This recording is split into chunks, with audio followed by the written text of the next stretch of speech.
Good morning po. Ngayong araw ay pupunta po tayo sa Cainta Oval Park. Siyempre para mag-jogging. So ngayon, along the way na po tayo papunta doon.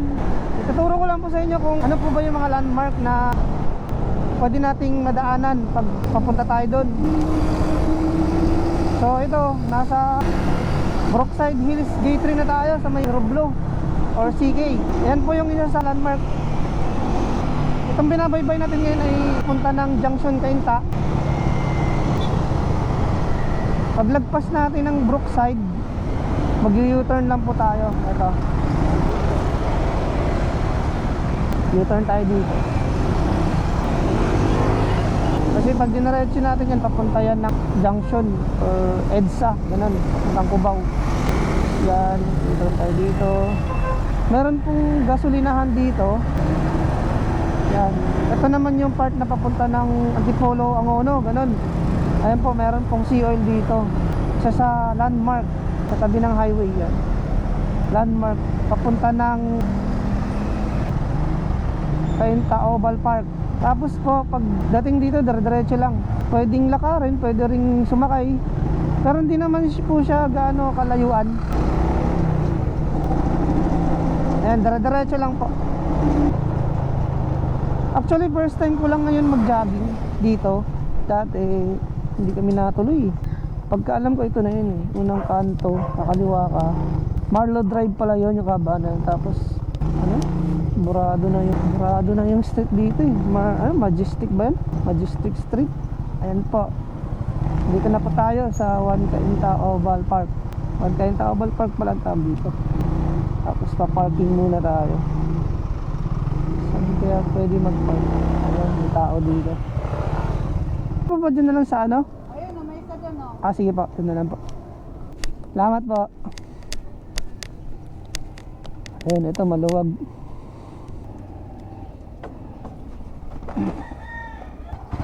So ngayon papasok na tayo dun. Ayusin ko lang yung mga gamit ko. Ayan po, ngayon po ay papasok na po tayo sa loob. Ayan pong nilalakaran ko ngayon ay yan po ang hallway entrance papunta dun sa loob ng One Cainta Oval Park. Ayan po, estimate ko po nasa 30 to 50 meters siya bago tayo makapasok sa loob. Yung distance para makapasok tayo sa loob ng oval. Ayan po, pagpasok po natin, ayan po yung itsura ng oval. Kaliwa natin yan, may CR po, may mga upuan. Tapos sa tabi po pala niyan ay may dyang dog park. Ayan po, nakalagay na One Cainta Dog Park. So open po ito sa mga may alaga, mga animals. Ayan po, may parking din. Tapos dito naman po sa kabilang bahagi ko po ay meron po siyang skate park. Tapos ito po ay papasok na po tayo, hanap tayo ng upuan para sa paglalagyan po natin mga gamit. Meron pala ditong mga playground. Ayan po, pwede kayo mag-volleyball, tennis. Ayan, may mga naglalaro. Tapos meron pa ditong kinoconstruct. Di ko alam kung ano yan. Ayan po yung oval park na, ayan po may upuan po dito sa gilid. Napansin ko lang po ngayon, ang dami palang tao, no? Dahil first time ko lang kasing makapunta dito. Ayan, maraming tao pala na nagja-jogging dito. Pansin ko kasi ang ganda po ng oval park ng Cainta. Liligpit ko muna yung gamit ko. Ay dala po tayong drone dyan. Safety ko lang po yung ating mga gamit. Wala naman po sigurong kukuha na tatanaw naman natin. Okay, so ito po, lakad na po tayo. Ayun po, ang sarap po pala ng pakaramdaman dito na ganito itsura talaga ay tayo ay nagja-jogging. Subukan natin tumakbo. Napapansin ko lang po dito sa oval ay yung sahig niya. Meron po pala siyang 7 lanes ba to? Ayun po mga nakakasabay natin ngayon mag-jogging. Yung iba dito siguro araw-araw na tumatakbo. Araw-araw na nag-walking, jogging. Itong park po pala na to ay para sa lahat daw to. Kahit daw hindi ka taga Cainta, welcome daw po ang lahat nandito. Bata, matanda, mga pet lovers, ganun po. Napakaganda po ng oval park. Ay, napagod agad tayo. Okay, so pahinga muna tayo. Pagod-agad. Okay, so ngayon naman po ay susubukan natin ikutin yung oval. Tignan natin kung gaano nga ba ilang minuto nga ba natin siya maiikot. So okay, tara, let's go. 6:25. Tignan natin kung kakayanin ng isang minuto. Ayan po, start na po tayo. Ayan po, ikutin po natin. Ang gamit ko palang camera ngayon ay ang sa 360 X3. Ang kagandahan po kasi nung camera na to ay naro-rotate natin siya, natin gugustuhin. Kaya siya tinawag na 360 camera view. Maya-maya po makikita po natin yung result kung ilang minutes ko siya naikot. So ayan po, malapit na po tayo sa finish line. Makikita na natin yung result kung ilang minutes akong umikot. Sabi kasi nila hindi daw gano'n tong kalakihan kumpara dun sa Taytay Sports Complex. Ayan po yung minuto kung ilang tayo katagal umikot sa oval. 2042.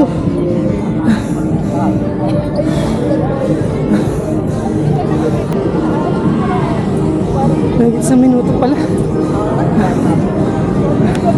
Pagod na pagod po ako dahil wala na kasing exercise. Ngayon lang ulit tumakbo. So yun lang po. Sana po makapasyal po kayo dito sa Oval Park na to para ma-experience nyo din kung ano ang pakiramdam ng mag-walking and jogging. Kaya kung ako ang tatanungin ay presko po dito, sariwa ang hangin. Malaya po kayong tumakbo kung anong gusto nyo. May mga stretching din dito kung gusto nyong mag-warm up. Nasa gilid po yung sa may bandang playground dyan po. So kanina, pagdating natin tumakbo agad tayo. Nakalimutan ko pong mag-warm up. Kaya ito, mag-warm up muna tayo. Parang baliktad po, di ba?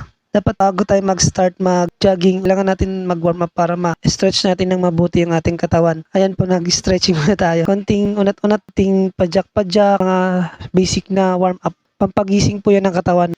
Nakakapagod. Kaya ngayon, maglalakad muna tayo. Nasa inyo naman po yung kung anong gusto nyo. Kung gusto nyo maglakad, gusto nyo tumakbo. Itong oras pala na to ay alas 6 po ng umaga ako nagsimula. Kaya masarap po sa pakiramdam, malamig yung panahon. Kung mapapansin niyo po yung sinag ng araw, yung sunrise. Actually, mas maganda po talaga mag-jogging kapag umaga. Pansin ko po lang po sa umaga po kasi bukod nga po doon sa malamig ay presko po yung panahon. Nakakapagod tumakbo tsaka maglakad ano. Kaya ito, upo muna tayo. Meron pong upuan dito. Buti na lang at maganda yung panahon ngayon na hindi siya maulan. Kaya atsyempohan natin na maganda yung panahon, maganda yung weather. Ang sarap po talaga sa pakiramdam ng ganito na kapag na-experience niyo po mag-exercise, yan, pampagana po kasi yan sa katawan natin. Sa mga bago tayo magtrabaho, maganda po na mag-exercise po tayo para mas ganado po yung katawan natin sa mga gawain. Alas 8 na po ng umaga, kailangan ko na pong umuwi. Pagod na po ako at okay na po siguro yun, yung nagawa ko kaninang stretching tsaka jogging and walking. So, susunod na araw naman po ulit. Kaya next time po, saan po kaya po pwede maghanap tayo ng ibang pwesto na naman na mapag-joggingan natin para medyo maiba naman. Siya nga po pala, may dala po dapat akong camera niyan, yung pampitik. Kaya lang, di ko lang nadala. Kung na kasi kayang dalhin yung iba, kayadong madami na kayo. Pasyal po kayo dito sa mga gustong pumunta, punta lang po kayo. Ang pagkaalam ko ay 5 AM ng umaga nag-open itong Oval Park dito sa Cainta. Sa gabi naman, hindi ko alam kung anong oras sila nagsasara. Yan po, may mga tauhan po dito na nagbabantay sa Oval, kaya safe naman po dito. So yun lang po, punta lang po kayo.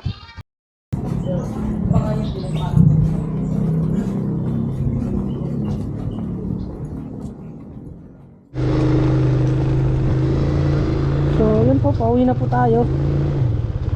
Alam niyo po kanina paglabas ko, bumili ako ng tubig. Pagbili ko ng tubig, di ko ina-expect na meron palang nagtitinda dito ng ice tubig.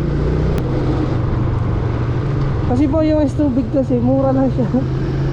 3 pesos lang. Eh akala ko mineral water lang yung mga binebenta doon.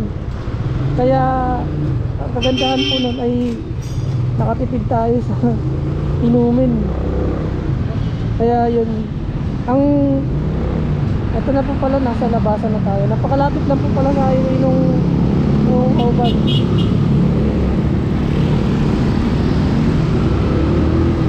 At yun nga po, free parking po yun sa Oval Park sa mga gusto mag-jogging.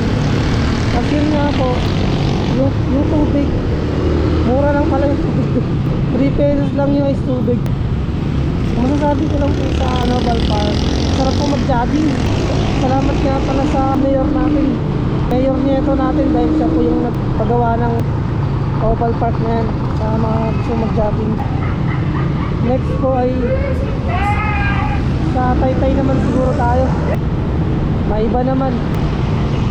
Kaya ko po ginagawa ito para, siyempre, para gumanda yung pakiramdam sa katawan, para maging physically fit, para mapaghandaan na rin yung ibang mga curricular activities. May binabalak po kasi talaga ako na gusto kong mag-hiking, ganyan. Eh, ang mga bagay naman kasi hindi mo yan basta-basta magagawa kung hindi ka physically fit, di ba? Lalo kung hilig ka sa adventure. Para pagdating ng susunod ay Medyo magaganda na yung stamina natin. Hindi na tayo agad-agad mapapagod. Basta alaga lang sa lagaan lang natin yung katawan natin. Ang kalaban ko lang talaga dito yung pagpupuyat. Kaya sana maiwasan na natin yung pagpupuyat. Dahil napakalaking epekto po yan sa katawan natin.